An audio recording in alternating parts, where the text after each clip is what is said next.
So the results I got for year 2 were that real GDP growth went to 2.8%, unemployment rate decreased to 4.7%, inflation rate increased by just 0.1%, and budget deficit decreased. Now my budget deficit has gone to my budget surplus slash deficit has my budget deficit has gone down to 1.2%.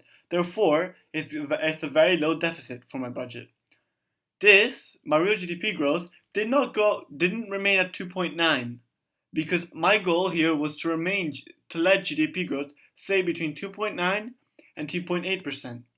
So my goal here was achieved, and my unemployment rate, which did better, was that instead from year 1 decreasing by 0.1%, it decreased by 0.2%. So now my new unemployment rate is 4.7%. My inflation rate, has predicted, increased, but increased by a very, very little, just by 0.1%. Therefore, inflation rate is at a good level. This shows that my economy is at a great level, because having an unemployment rate below 5 and keeping an inflation rate below 3 means it's a good sign, because I'm still able to let the economy grow and still not arrive at 3% of inflation. Unfortunately, like predicted, the exchange rate again decreased to 28.9%, while even the trade balance is decreasing.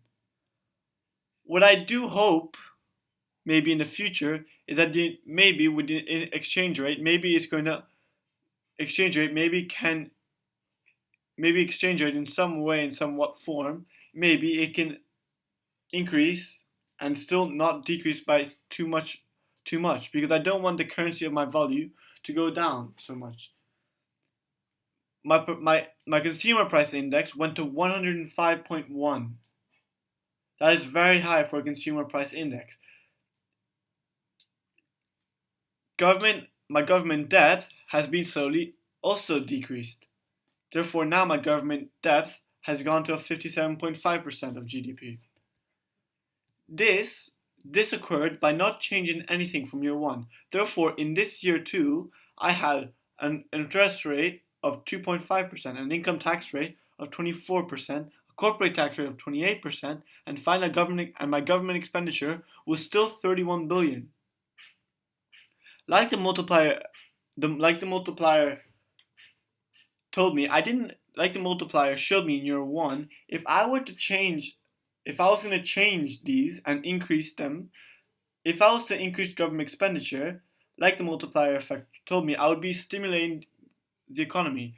And I'd have to be very, very careful by stimulating the economy, because by stimulating the economy too much, I'll be increasing inflation too much. By increasing corporate tax rate, I'll be lowering real GDP growth. Yes, I would be getting more government revenue, but I'd still be spending more. So I would achieve certain things, but I'd be losing a lot of real GDP growth if I increased the corporate tax rate. Like always, I did not affect income tax rate, because I believe that affecting income tax rate does not. I believe that I don't want to play too much with income tax rate, because I believe that remaining at 24% is at a good level, and my interest rate remaining at 2.5 is at a great level, because even if consumer confidence index was above 100, people were responsive to this. People realized that interest rate was at 2.5. Therefore, they kept on borrowing money, and by borrowing money, they kept on spending money in the economy. So, still stimulating the economy. Yes, not too much, not at a rate which is crazy, but at a good slow rate, which still is able to continue for a period of time to let the economy to grow still.